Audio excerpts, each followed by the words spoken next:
Bismillahirrahmanirrahim. Assalamualaikum warahmatullahi wabarakatuh.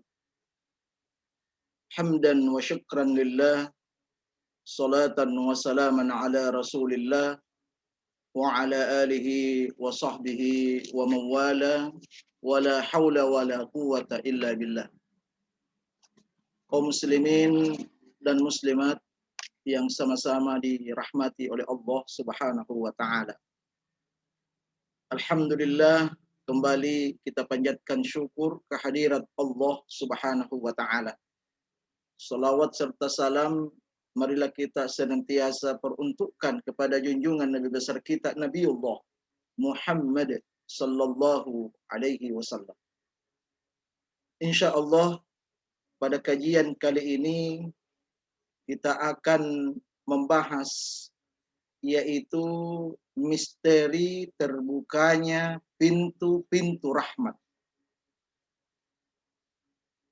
Ini adalah bagian ketiga masalah terbuka hal-hal yang luar biasa selama di bulan suci Ramadan. Yang pertama yaitu terbukanya pintu-pintu langit. Yang kedua terbukanya pintu-pintu surga. Dan kali ini kita akan membahas terbukanya misteri terbukanya pintu-pintu rahmat. Subhanallah. Dan ini bisa menjadi jawaban ketika ada yang bertanya, kapan dibuka 3 pintu? Maka jawabannya di bulan suci Ramadan. Kaum muslimin dan muslimat yang sama-sama dirahmati oleh Allah Subhanahu wa taala. Penegasan ini dikuatkan dalam hadis yang diriwayatkan oleh Imam Muslim. Rasulullah sallallahu alaihi wasallam bersabda, "Idza kana Ramadan futihat abwabur rahmah."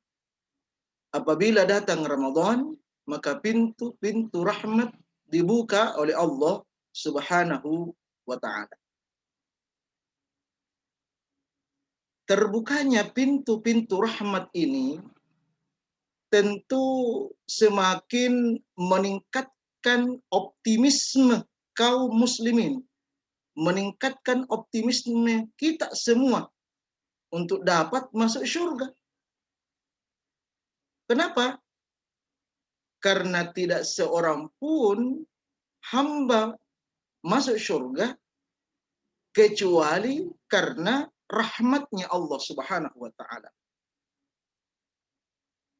Dengan dibukanya pintu-pintu rahmat di bulan suci Ramadan ini, kita akan berpeluang sebesar-besarnya untuk mendapatkan rahmatnya Allah, dan dengan rahmatnya Allah tersebut yang mengantarkan kita masuk ke surganya Allah Subhanahu wa ta'ala.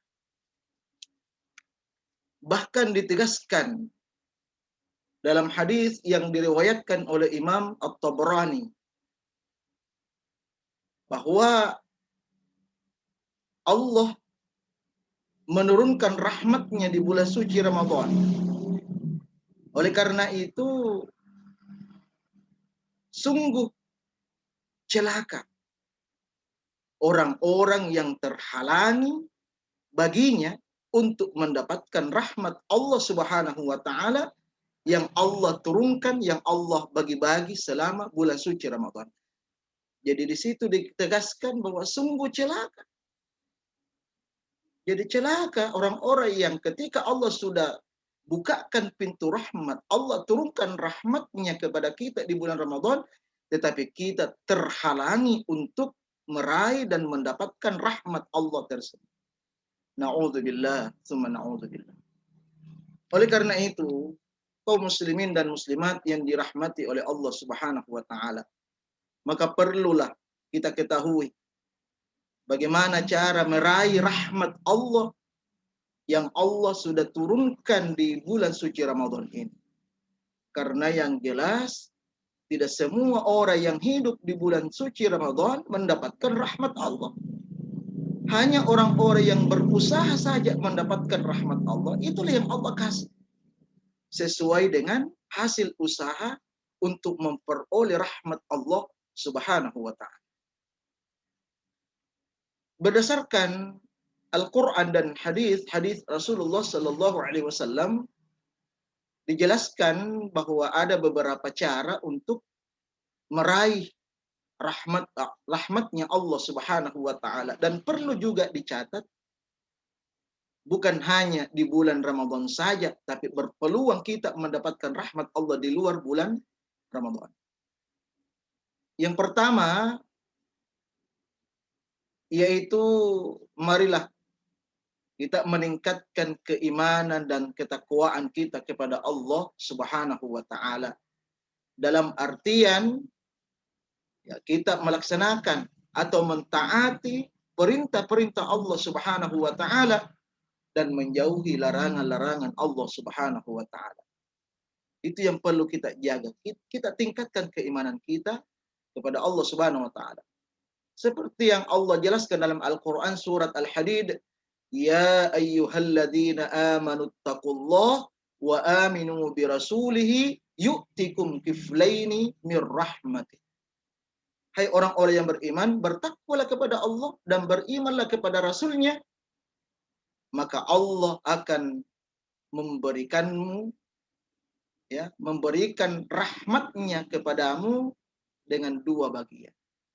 Jadi di situ Allah janjikan ketika kita beriman dan bertakwa kepada Allah Subhanahu wa ta'ala, maka Allah akan turunkan rahmatnya. Allah akan berikan rahmatnya kepada kita. Perlu sekali lagi saya ulangi, ingat, dengan rahmat Allah tersebut kita akan dimasukkan oleh Allah ke dalam surga. Kemudian yang kedua, mari kita tingkatkan kuantitas dan kualitas amal soleh kita. Jadi bukan hanya sekedar iman, takwa kita tingkatkan, tapi harus dibuktikan dengan amal soleh. Ya. Tingkatkan kualitas amal soleh kita, tingkatkan kuantitas amal soleh kita. Dan ini sudah sering kita sampaikan pada pertemuan-pertemuan atau kajian sebelumnya. Allah berfirman dalam surah Al-Jathiyah ayat 30, فَأَمَّا الَّذِينَ آمَنُوا وَعَمِلُوا الصَّالِحَاتِ فَيُدْخِلُهُمْ رَبُّهُمْ فِي رَحْمَةِ ذَلِكَ هُوَ الْفَوْزُ الْمُبِينُ. Adapun orang-orang yang beriman dan beramal soleh, maka Allah akan memasukkan mereka ke dalam rahmatnya. Itu penegasannya. Jadi Allah memasukkan dia ke dalam rahmatnya. Artinya Allah memberikan dia rahmat yang bisa dijadikan kendaraan nantinya, ya, masuk ke surganya Allah Subhanahu wa ta'ala. Jadi selama Ramadan ini kita tingkatkan kualitas dan kuantitas amal soleh kita. Kemudian yang ketiga, selama Ramadan ini khususnya, dan tentu juga di waktu-waktu yang lain di luar Ramadan, mari kita menghidupkan majelis-majelis ilmu atau majelis-majelis zikir. Jadi ternyata majelis ilmu, majelis zikir yang kita laksanakan itu juga mengundang rahmatnya Allah Subhanahu wa ta'ala. Dalam hadis yang diriwayatkan oleh Imam Muslim disebutkan, majtama'a qaumun fi buyutin min buyutillah yatluna kitaballah wa yatadarasuna bainahum illa nazalat alaihimus sakinah wa ghasyiyatuhumur rahmah. Dia adalah berkumpul suatu kaum di salah satu rumah Allah Subhanahu wa ta'ala. Mereka membaca kitab-kitab Allah dan mengkajinya. Melainkan Allah akan memberikan ketenangan dan Allah juga akan menaunginya dengan rahmatnya. Subhanallah. Ya, jadi beruntunglah Bapak dan Ibu sekalian, kaum muslimin dan muslimat, yang ketika ada majelis ilmu, majelis zikir, senang ada di dalamnya. Itu pertanda bahwa kita dalam naungan rahmat Allah Subhanahu wa taala. Alhamdulillah. Mudah-mudahan kita bisa istiqomah. Dan kemudian selanjutnya yaitu mempererat ikatan persaudaraan dengan sesama muslim, bahkan dengan makhluk yang lain. Sesama muslim maupun ya secara umum dan bahkan makhluk yang lain. Itu kita harus jaga.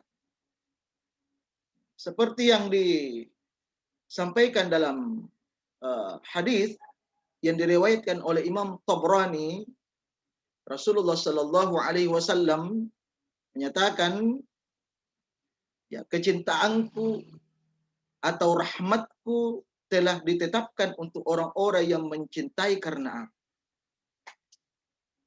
Jadi Nabi sudah menjanjikan barang siapa yang saling menyayangi, saling mencintai, ya, karena mengikuti sunnah Rasulullah Sallallahu Alaihi Wasallam, maka dia wajib mendapatkan rahmat, ya, rahmat Allah Subhanahu Wa Taala. Oleh karena itu, marilah kita pererat persaudaraan. Demikian pula juga terhadap sesama makhluk yang lain. Ya. Rasulullah SAW bersabda dalam hadis yang diriwayatkan oleh Imam Abu Daud, Ar-Rahimun yarhamuhumur Rahman, irhamu ahlal ard, yarhamakum man fis sama. Artinya orang-orang yang penyayang akan disayang oleh Allah yang Maha Penyayang. Maka sayangilah penduduk bumi. Jadi bukan hanya sesama muslim, tetapi siapa saja dari makhluk Allah Subhanahu wa taala, ya, ditekankan sayangilah penduduk bumi, maka kamu akan disayangi oleh penduduk langit. Ya, jadi bukan hanya Allah yang sayangi kita, tapi seluruh malaikat yang ada di langit, ya, turut menyayangi kita, subhanallah. Kemudian yang terakhir, bagaimana cara kita mendapatkan rahmatnya Allah Subhanahu wa taala, yaitu memohon limpahan rahmat kepada Allah. Kita harus banyak berdoa minta rahmat. Misalnya, ini bisa ya, dibuka Al-Qur'annya surah Al-Mu'minun ayat 118, di situ ada satu doa. Ya, Rabbighfir warham wa anta khairur rahimin. Ini bagus kita panjatkan kepada Allah. Rabbighfir warham wa anta khairur rahimin. Selalu minta kepada Allah, baca terus menerus setiap selesai sholat, baca ini. Ya Rabb, berikanlah ampun dan berikanlah rahmat, dan engkau adalah pemberi rahmat yang paling baik. Ya. Atau ya, sesungguhnya permintaan atau permohonan diberikan rahmat ini, ya, sebenarnya kita sudah amalkan di dalam sholat. Ya, pada saat kita duduk di antara dua sujud, kan kita baca Rabbighfirli warhamni. Nah, di situ kan ditegaskan, wahai Tuhanku, ampunilah dosaku dan rahmati saya, berikanlah rahmatmu kepadaku. Ya, tapi bukan hanya satu tempat, bukan hanya dalam sholat, di luar sholat, setiap saat, maka kita perlu menambah ya, permohonan kita kepada Allah Subhanahu wa ta'ala. Lalu selanjutnya, ya, apa sesungguhnya keutamaan rahmat Allah di bulan Ramadan? Dan ini tentu paling penting.